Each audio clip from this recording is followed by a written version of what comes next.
Oh. Ah. Lho. Oh ya. Oh lho. Oh. Oh. Ah. Oh lho.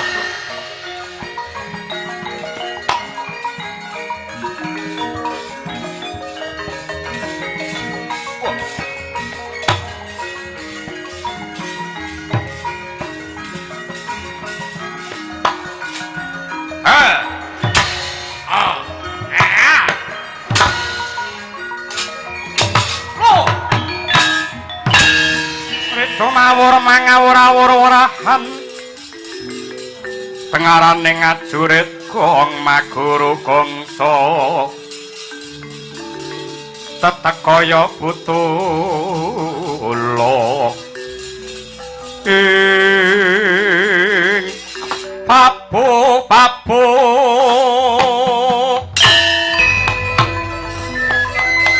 yuyutana murang tata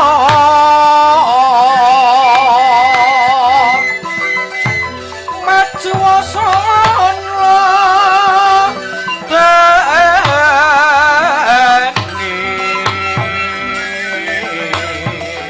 Sabar karima makut ing yuta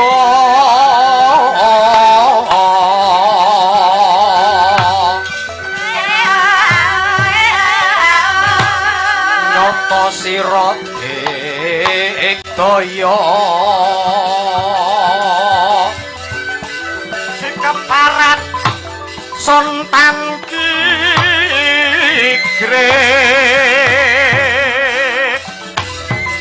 yen kongsi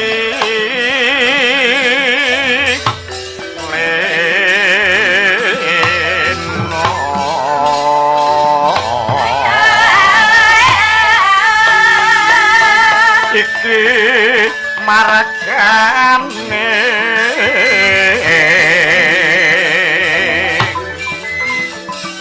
pati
mundur.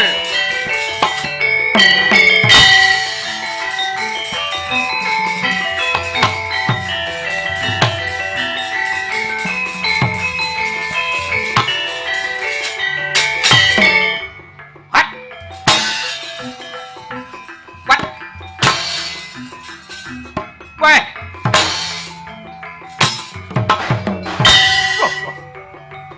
Ada yang. Ho. Hot. Hat. Weh.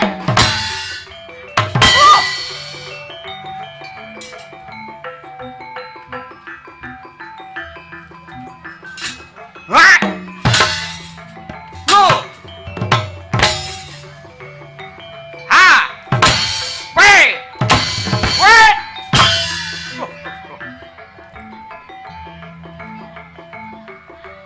Ada yang. Hat. Hei. Lu. Hot. Ha. Weh. Weh.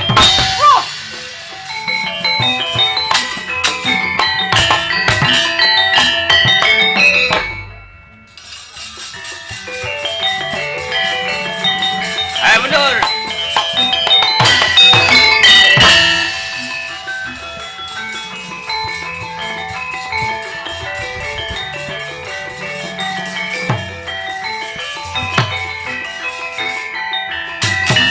Wah. Satria biru iki sapa? Antasena. Kuwi sapa? Bintang laut. Ayo Jalya tandingmu kejaba aku. Maju. Hah? Ut. Edian. Pendeles. Hot. Mati kowe. Lho. Hah? Mati kowe. Hot. Mati kowe. Hot. Mati kowe. Hot. Mati kowe.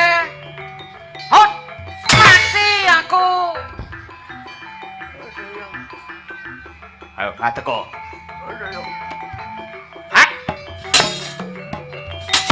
Ah. Hot. Hah? Oh. Hah?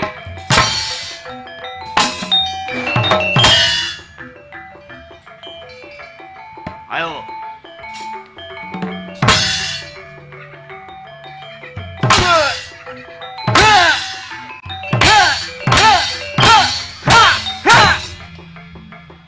Ampuh tenan we. Ampuh apa?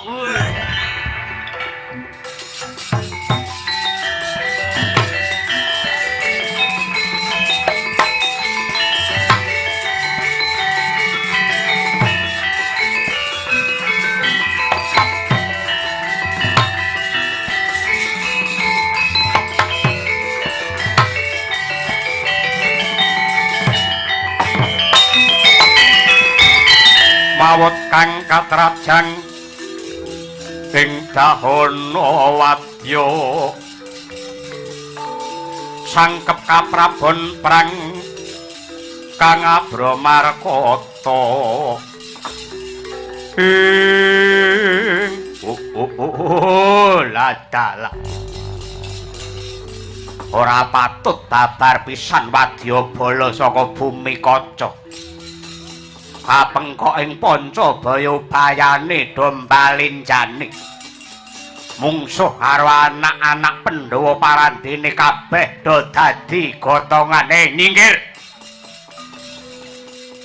iki Prabu Nagabandha sing magut madyaning paludan aja senopati cilik-cilik ayo endi sing aku digdaya maju saut bekuk pedhot boyokmu ha.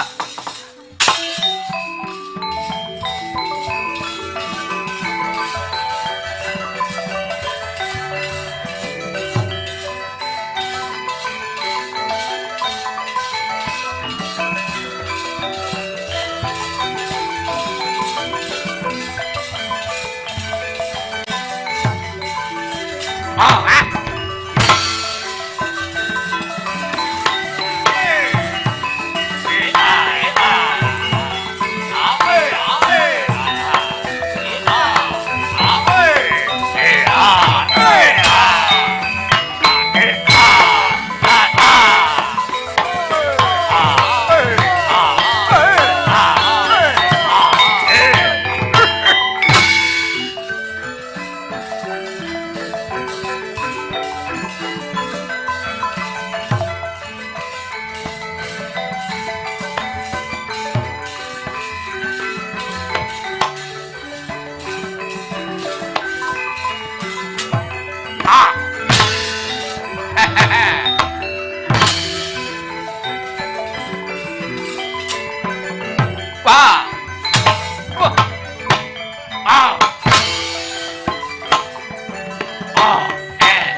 kirang tumandang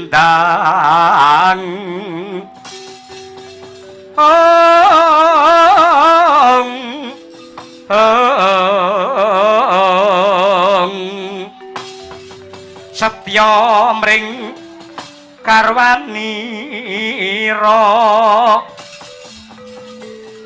kumejot pinetot lan surira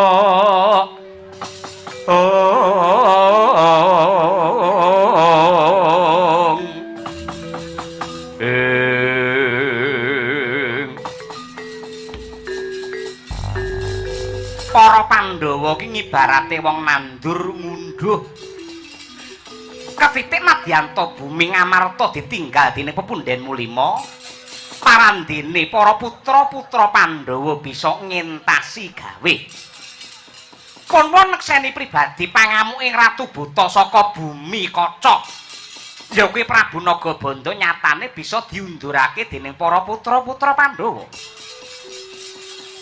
ya kuwi pancen dadi kewajibane para putra Pandhawa saiki Ripalungguhan kudune kepiye gandeng negara iki wis suwung para pepunden padha tindak neng kayangan tur ora cetha nasibe ning Suralaya iki engko piye aku dadi anak-anak Pandhawa kudu piye kula cumadong dawuh menapa ngedah kula tindakaken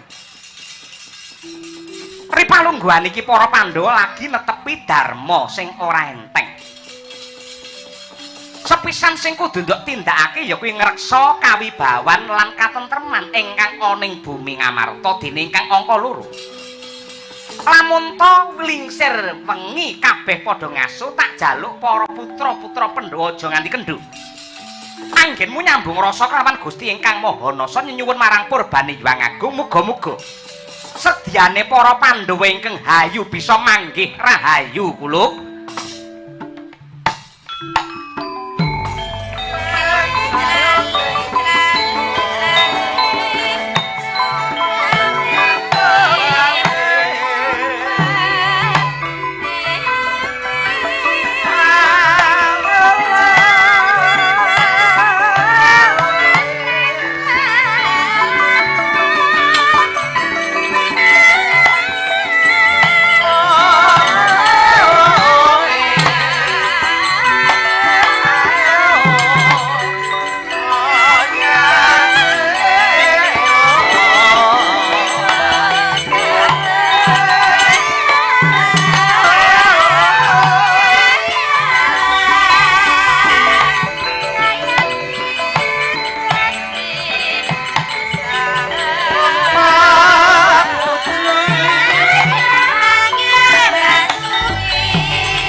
kang puspitorum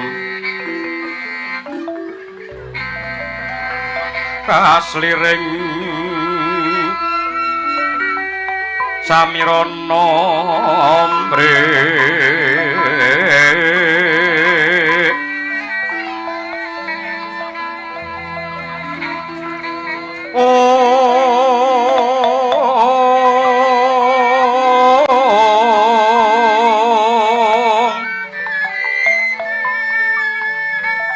sekar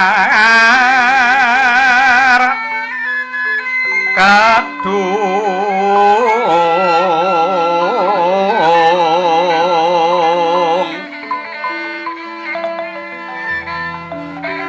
kong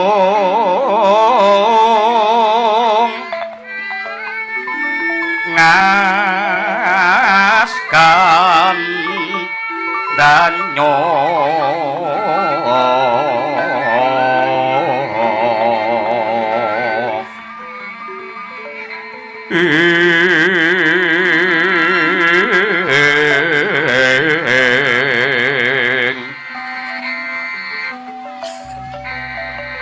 maweh rarasraning driya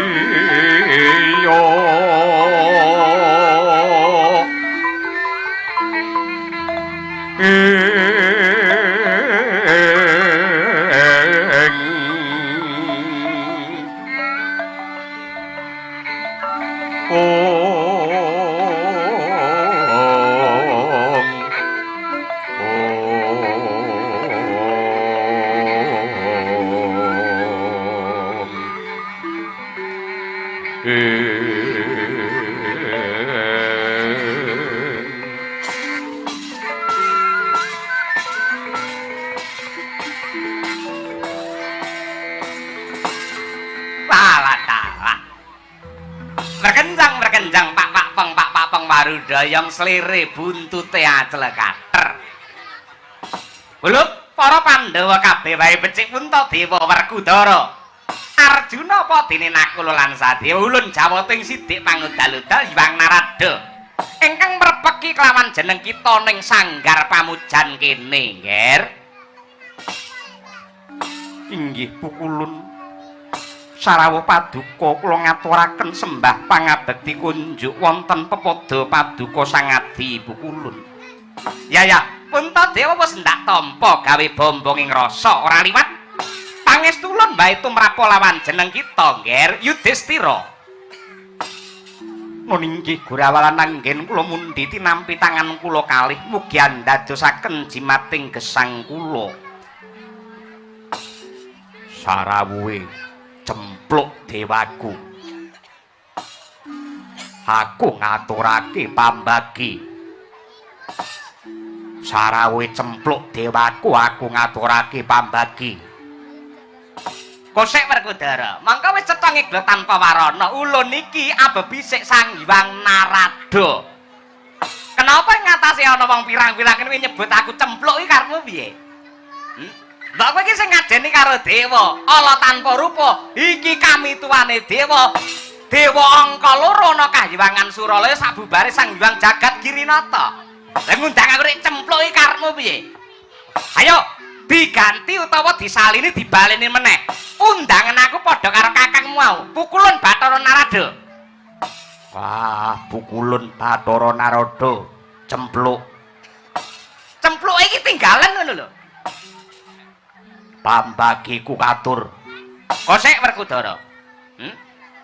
Apa kaya ngono cacakan sing bener? Apa kaya ngono kuwi tata kramane para satriya Tama Pandhawa?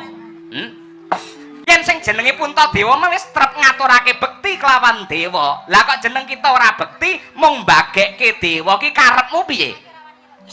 Kudune piye? Kudune kowe nyembah karo dewa ora mung mbagekke kaya ngono kuwi mau. Sebab apa aku kok kudu nyembah karo dewa? Merga dewa kuwi derajate luwih dhuwur tinimbang menungsa. Dasare apa kok dewa derajate luwih dhuwur tinimbang menungsa? Merga dewa kuwi mapane ana kahyangan, tur dewa luwih dhisik lenggah ana ing Tribawana, tegese dewa kuwi luwih tuwa yen ditimbang karo menungsa. Dewa karo menungsa kuwi uripe dhisik endi? Dhisik dewa wis cetha, wis genah. Nalare kok ngono, saiki aku tak takon. Tetunggule para dewa kuwi sapa? Cetha lamun Adi Guru Sang Hyang Jagat Pratingkah, Sang Hyang Girinata. Yen pancen dewa luwih dhisik tinimbang menungsa le lair, aku tak takon, Bathara Guru kuwi anake sapa? Bathara Guru kuwi putrane Sang Hyang Tunggal. Saiki mara gage urutna wiwit Bathara Tunggal nganti munggah kuwi silsilahe piye? Bathara Tunggal kuwi putrane Sang Hyang Wenang. Sang Hyang Wenang kuwi putrane Sang Hyang Nurasa. Nurasa kuwi putrane Sang Hyang Nur Cahya. Nur Cahya kuwi putrane Nabi Sis. Nabi Sis kuwi putrane Nabi Adam. Dene Nabi Adam kuwi utusaning Gusti sing dhisik dhewe mapan ana alam donya. Aku tak takon Nabi Adam ki menungsa apa dewa? Cetha lamun ta menungsa. Yen ngono menungsa karo dewa ki tuwek endi? Ya. Tuwek endi? Yen manut silsilah kuwi ya tuwek menungsa. Yen pancen tuwek menungsa, kenapa kok menungsa kok perintah nyembah karo dewa? Mongko sesembahan sing bener iki Gusti ingkang nyipta jagat, sing jenenge dewa ora patut disembah apa meneh dapurmu cebol kaya ceret ngono kuwi. Bela dalang malah nyampluk raiku iki piye? Rumangsaku omong karo kowe angel men. Angel rasa digarap. Ya. Nun sewu pukulun kula nyuwunaken pangapunten menawi adi kula Werkudara Cumantaka rawuh paduka wonten ing sanggar pamujan Ngamarta andadosaken kejoting manah kula kalilan kula cumadong dawuh wonten wigatos menapa pukulun. Iki ngene Nger, Puntadewa lan Pandhawa. Ulun diutus dening Sang Hyang Giripati, Sang Hyang Bathara Guru kinen amboyongi jeneng kita Puntadewa munggah mring kayangan dina iki uga bareng kelawan laku ulun. Lajeng wonten wigatos menapa pukulun Bathara Guru nimbali kalian kula. Mengko jeneng kita yen wis ngadhep ana ing Kahyangan Suralaya bakal dijlentrehke lan ngerti kelawan wasing wigati. Mengko dhisik Werkudara ora bakal nglilani kakangku mbarep diboyong ning kayangan yen ora cetha perkarane lan wigatine. Iki mung perkara Puntadewa kelawan dewa. Jeneng kita Werkudara ora perlu cawe-cawe. Ora bisa. Puntadewa ki kakangku kuwi ratu. Aku ning Ngamarta ki dadi senopati, kewajibaku ngreksa keslametane ratu lan negaraku. Mula yen ora cetha perkarane aku ralila kakangku digawa ning kahyangan. Ora entuk. Ya wis ngene wae. Saiki ulun tak jujur, ya. Ulun tak jujur ngaturake witing klapa sak lugune. Puntadewa ditimbali ning kayangan bakale nampa pidana. Nampa pidana saka dewa merga nggendhong keluputan. Nah, keluputane Puntadewa kuwi siji. Magepokan karo jenenge Puntadewa. Punta kuwi tegese linuwih, dewa kuwi luhur. Ing atase mung derajate menungsa, kenapa kok nganggo embel-embel jeneng dewa? Patrape Puntadewa ngono kuwi dianggep ngembari lan ngremehake para dewa ing Kahyangan Suralaya. Kakangku iki nganggo jeneng Puntadewa ki wiwit lair, kenapa kok lagi diperkarake saiki? Kejaba saka kuwi menungsa sing nganggo jeneng dewa sak ngertiku ora mung Puntadewa kakangku. Biyen ana ratu Mandura Prabu Basudewa, ana Kangsa Dewa, ana kakangku Mandura Baladewa, ana anak ratune dewa ya kuwi Dewa Srani. Kenapa kok mung kakangku sing dianggap luput, sing dianggap kleru? Ya anu piye? Sing duwe jeneng dewa ora mung kakangku, tak andharake ngarep mau. Akeh Basudewa, Kangsa Dewa, Baladewa, Dewa Srani, ana meneh Dewa 19. Ngono kuwi aku ora seneng ngono kuwi tekan dindi ngono iki lho. Gimana aku? Ya ngene lho Werkudara ngene. Nang kene yen arepe ngrembug kanthi becik ya kudu nganggo weninging Pancandriya. Aku wis menep Pancandriyaku, kowe sing kemrungsung. Ngene, kejaba Puntadewa duwe keluputan awit jenenge angka 2 duwe kleru meneh ing ngatasé jinejer dadi ratu kok wani nganggo gelung keling. Kuwi rikmane digelung kuwi. Mangka sing kena agelung keling kuwi mung para dewa lan para pendhita ingkang luhur. Tegese patrape Puntadewa kuwi ngrusak paugeran lan tatanan, mula kudu nampa pidana. Yen ngono dewa tak anggep mencla-mencle ucape. Apa Bathara Guru ora kelingan yen Puntadewa kakangku iki dipundhut putra dening Bathara Darma. Lan wiwit lair kakangku sing gelung rambute iki ya Bathara Darma. Yen ana lakon sing kaya ngene iki sing luput dewane apa menungsane. Kota muntat lerke netap Sukaya sinipi jojo bang mawingo wingo wengis Netra kocak ngundar andir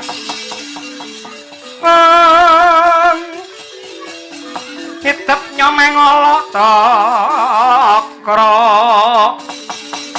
Praupan brabak beranang Kaya kembang porawari bang saiki ngene wae tanggep yen kakean gunem tanpa guna bantah sing ampas brabas ora ana pedahe apa-apa cekak cukupe ulun tetep mituhu dawuh pangandikane Sang Hyang Giripati mboyongi Puntadewa mring kayangan kuwi kudu tak tindakake. Yen ngono aku sing makili kakangku, aku sing munggah kayangan. Aku ora nampa wakilan. Kowe teko kene makili Bathara Guru, kenapa kakangku munggah kayangan ora entuk tak wakili? Tegese wing radil. Aku tak munggah kayangan. Kula ugi badhe minggah kayangan dados sulihipun kakang kula mbar. Kula ugi nderek munggah kayangan, kula ugi nderek minggah kayangan. Lho, piye ta iki?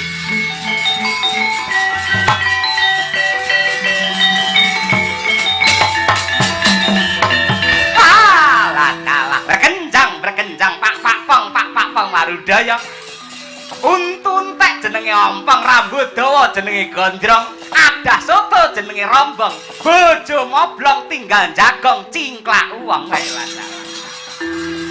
piye ta iki kana dadi ruwibete kaya mengkene sing ditimbali mung siji sing munggah kayangan rombongan iki karepe piye wis ben gelem yo ngene yen ra gelem kowe mulya yen pancen kaya mangkono mbah dadine ning kayangan mengko kepiye ayo yen pancen kowe bakal makili bakal melu nyangga dosane kakangmu Werkudara Janaka kelawan kembar ayo munggah kayangan bareng karo Narada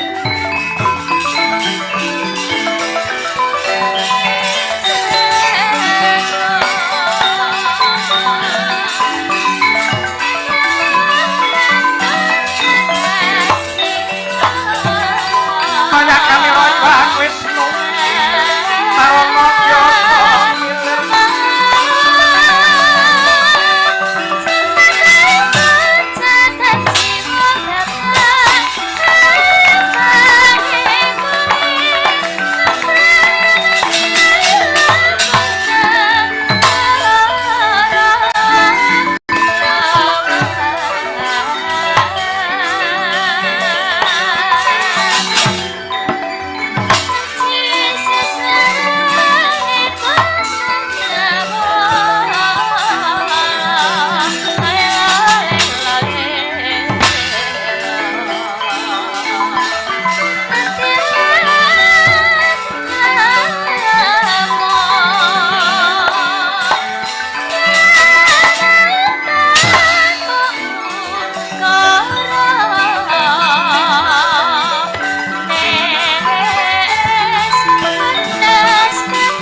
tane satriya linuwih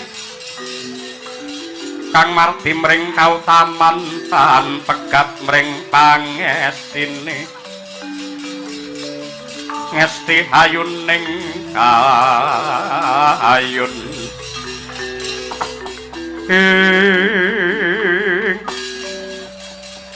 kawula nuwun sewu sinuwun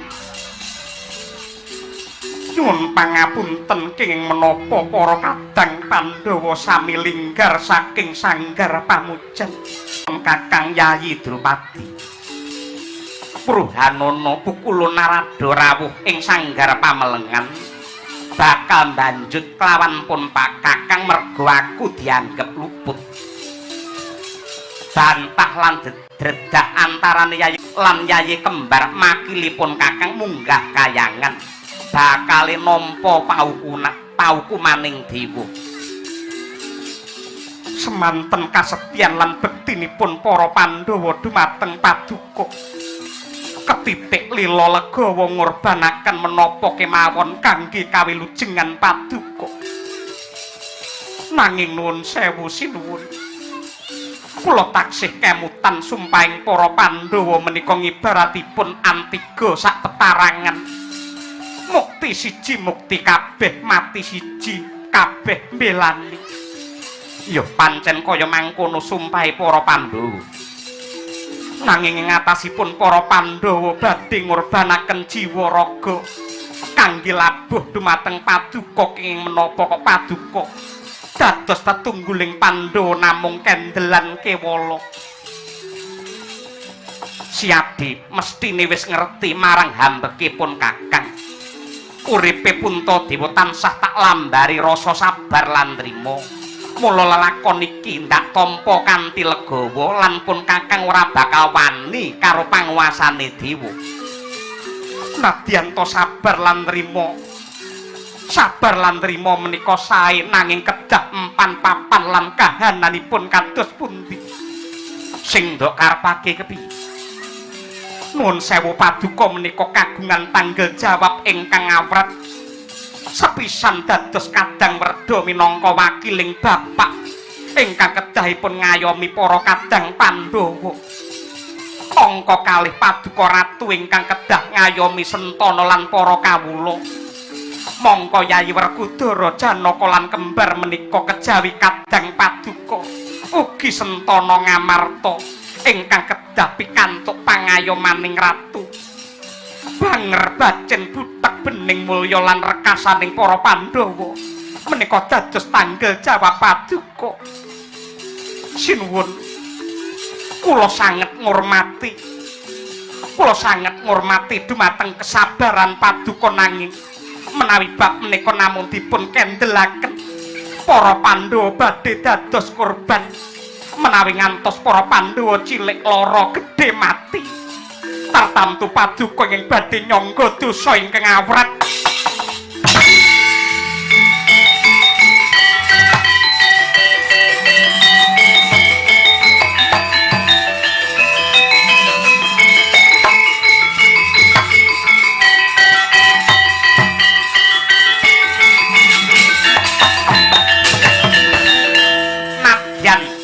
kaya pamecut tumraping raos hanengge aturira ingkang garwa Dewi Drupadi parandene tinampa mawi esem guyu dening sang Puntadewa rumaos bagya mulya dene kagungan garwa ingkang pinter lan wasis kinarya nglegani dumateng aturipun ingkang garwa sang Puntadewa sigra sadhakep saluku tunggal nutupi babahan Hasanga dingkem netra kekalih amatek aji bala sewu nyandak sangsangan robyong rinunce paringane sang Gandamana jelek dadi brahala sak gunung pitung gunung ngebaki jagat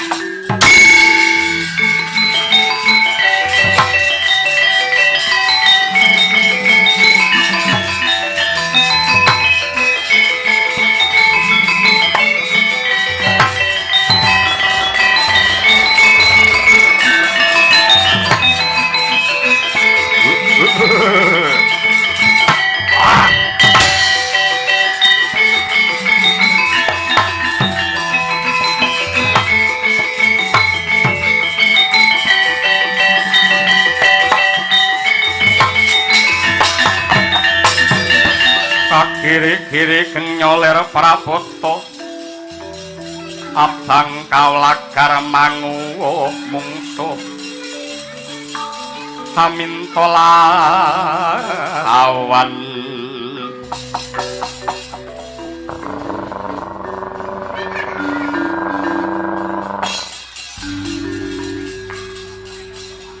sinuwun kenging menapa jengandika malah mledak dados buta ageng semanten piye kenging menapa paduka malah mledak dados buta ageng semanten aku ngerti senengamu yen aku wis gedhe ngene iki mula kang mangkono Drupadi aku tetep nuruti apa kang dadi panjalukmu nanging nadyan kaya ngapa lan kepiye aku tetep nganggo pitung bathuk kena panas ning atiku tetep tak gawe adem aku wis dadi buta gedhe mesti gawe giris sawangen wendangak aja mung dingkluk wiwit saka pucuk rambut nganti tekan jempol sikil awakku gedhe kabeh Drupadi sirah gedhe bathuk gedhe mata gedhe irung gedhe cangkem gedhe gulu gedhe dada gedhe weteng gedhe udel gedhe pupu gedhe kentol gedhe nganti tekan dlamaan sikil gedhe dlamaan sikil gedhe kentol gedhe pupu gedhe weteng gedhe dada gedhe nganti tekan sirah wis gedhe sik to kaya ora ngliwati pos kampling to kene paduka badhe menapa sinuwun aku titip kedaton tak ngoyak pendha munggah kayangan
Panjo bala Pandhawa bya kumulung mangung siring sata Kurawa gambah gambah kungkih Srukati itik ing Yayi Gatotkaca wonten dawuh Kakang Antarja Antasena piye Kang ya gene kraton Ngamarta ana kahanan sing kaya mengkene mau tak rasakne kaya lindu jebul ana buta semono gedene sing lagi lumaku kula lan paduka dados tarunaning bangsa prajuriting negari sampun ngantos kendelan kewala yen pancen ngono ayo dikrubut wong telu buta sapa kae gawe onar ning negara Ngamarta kae